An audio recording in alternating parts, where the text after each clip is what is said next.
اب دیکھیں، جب بھی ہم عزاداری کا لفظ سنتے ہیں نا، تو اکثر ذہن میں صرف ایک رسم یا خاموش سوگ کا تصور آتا ہے۔ لیکن آج کے اس تجزیے میں ہم اس تصور سے تھوڑا آگے جائیں گے۔ ہم عزاداری کے اس 1400 سال پرانے، زندہ اور متحرک فلسفے کو ڈی کوڈ کرنے والے ہیں۔ یہ کوئی ایسی چیز نہیں جو صرف آنسو بہانے تک محدود ہو، بالکل نہیں۔ یہ تو ظلم کے خلاف ایک ایسی ایکٹیو اور زندہ تحریک ہے جو سچ پوچھئے تو آج بھی ظالموں کی بنیادیں ہلا دینے کی طاقت رکھتی ہے۔ اور اس گہرے فلسفے کی تہہ تک پہنچنے کے لیے ہم جس سورس مٹیریل کا سہارا لے رہے ہیں وہ مولانا ثقلین نقوی قمی کی لکھی ہوئی انتہائی اہم دستاویز عزاداری کے مقاصد ہے۔ یہ دستاویز ہمیں بہت کلیئر الفاظ میں بتاتی ہے کہ کربلا کوئی عام سا تاریخی واقعہ یا صرف سن 61 ہجری کا حادثہ نہیں تھا، بلکہ یہ ایک ایسا طوفان ہے جو آج کے دور میں بھی اتنا ہی ریلیونٹ ہے۔ اس میں وہ اصول واضح کیے گئے ہیں جو کسی بھی دور کے یزید یا فرعون کا تختہ الٹ سکتے ہیں۔ تو آج کے اس سفر کا ہمارا روڈ میپ کیا ہوگا؟ ہم عزاداری کے ان مقاصد کو ان 6 بنیادی نکات میں سمجھیں گے۔ پہلا، یزید کی بیعت سے انکار۔ دوسرا، امر بالمعروف اور نہی عن المنکر کا فریضہ۔ تیسرا، سیرت نبوی اور سیرت علوی کی پیروی۔ چوتھا، حق کی شناخت اور باطل کی مخالفت۔ پانچواں، راہ خدا میں شہادت کا جذبہ۔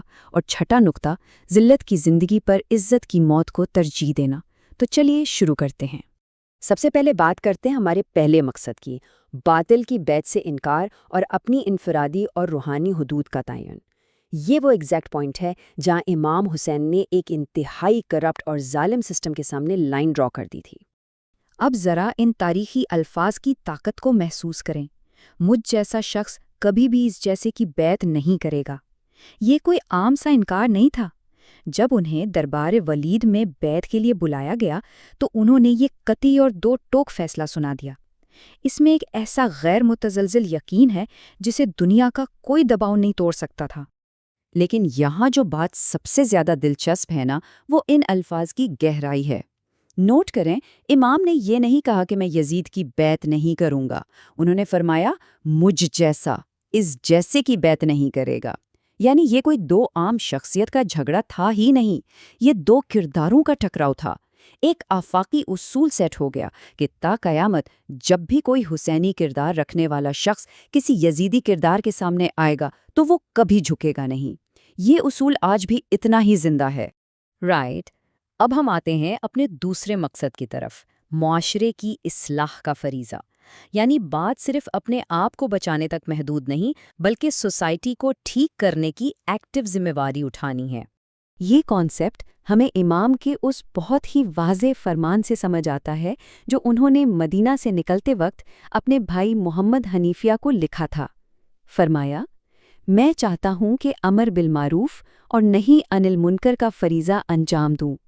یہ وہ مین ڈرائیونگ فورس تھی جس نے اس پورے قیام کو ایک ذاتی دفاع سے نکال کر ایک عظیم سوشل ریفارم موومنٹ بنا دیا۔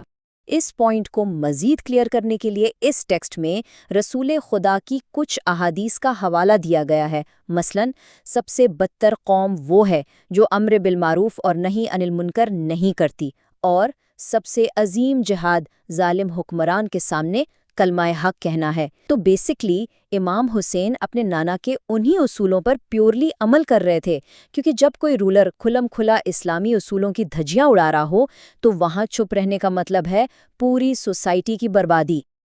اور یہی چیز ہمیں تیسرے مقصد سے جوڑتی ہے، سیرت نبوی اور سیرت علوی کی پیروی، یعنی ان خالص اور اصلی اسلامی اصولوں کو واپس زندہ کرنا جو وقت کے ساتھ دھندلے ہو گئے تھے۔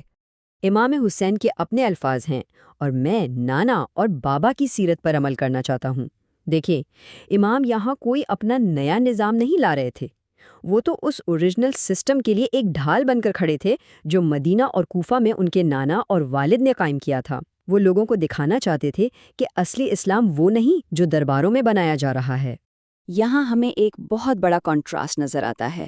ایک طرف ابو سفیان اور یزید کا وہ نظام ہے جس کی بنیاد دھوکہ، فریب اور تاریکی پر ہے، اور اس کے بالکل مقابل حضرت علی کا وہ نظام عدل ہے جو بالکل سچا، بے باک اور انصاف پر مبنی ہے۔ عزاداری کا ایک بہت بڑا ایم اس تاریکی میں اس عدل علوی کی روشنی کو ہمیشہ جلائے رکھنا ہے۔ اب آتے ہیں چوتھے اور میرے خیال میں سب سے اہم مقصد کی طرف، حق کی شناخت اور ایک مردہ ضمیر معاشرے کی بیداری۔ آپ جانتے ہیں ظالم نظام کی سب سے بڑی جیت کیا ہوتی ہے؟ یہ کہ وہ لوگوں کا ضمیر سلا دیتا ہے، اور امام کا مشن اس سوئے ہوئے مردہ معاشرے کو جھنجھوڑنا تھا۔ راستے میں جب ہر کے لشکر سے آمنا سامنا ہوا نا، تو امام نے ان سے ایک سوال پوچھا جو سچ پوچھیں تو آج بھی ہم سب کے لیے ایک للکار ہے۔ فرمایا، کیا تم نہیں دیکھ رہے کہ حق پر عمل نہیں ہو رہا ہے اور باطل سے نہیں روکا جا رہا ہے؟ یہ سوال سوسائٹی کی اس ولفل بلائنڈنس پر، اس اندھی تقلید پر ایک بہت بڑا تماچا تھا۔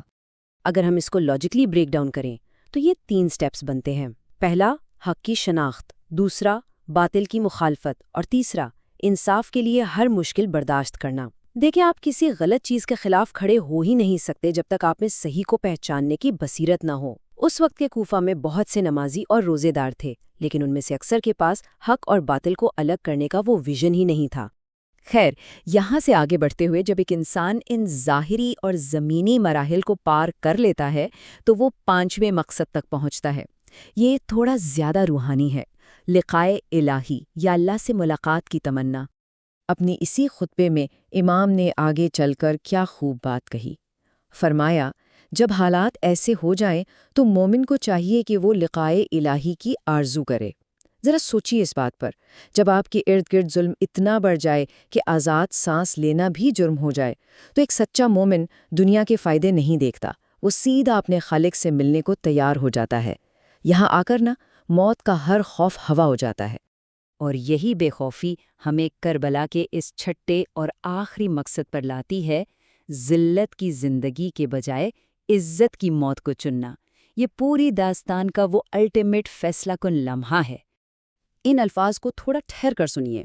امام فرماتے ہیں، میں موت کو سعادت اور ظالموں کے ساتھ جینے کو ذلت کے سوا کچھ نہیں سمجھتا۔ یہ جملہ پچھلے تمام مقاصد کا پرفیکٹ نچوڑ ہے۔ جب بات اصولوں کی آئے تو کمپرومائز کرنے کا مطلب ہے اپنا وجود ختم کر دینا۔ ایسے میں عزت سے مر جانا ہی سب سے بڑی کامیابی ہے۔ اب ذرا اس کمپیریزن کو دیکھیں۔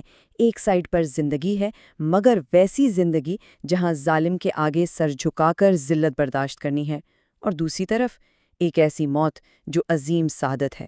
اور تاریخ گواہ ہے کہ ان بہتر افراد میں صرف زندہ رہنے کو نہیں چنا، انہوں نے عزت کی موت کو گلے لگایا اور ہمیشہ کے لیے امر ہو گئے۔ یہ محض سروائیول کی جنگ تھی نہیں، یہ اصولوں کی جنگ تھی۔ تو اس پورے تجزیے کو ریپ اپ کرتے ہوئے ایک بہت ہی پروووکیٹو سوال ہمارے سامنے آتا ہے۔ کیا آج کے اس دور میں ہم حق اور باطل کو ویسے ہی پہچان رہے ہیں؟ کیا ہم اپنی عام زندگی میں ان 6 مقاصد کو، یعنی باطل کا انکار، امر بالمعروف اور عزت و اصول کی پاسداری کو اپلائی کر رہے ہیں؟ کیونکہ عزاداری کا اصل مقصد تو اسی حسینی بصیرت کو اپنے اندر زندہ رکھنا ہے نا۔ سوچیے گا ضرور اس پر۔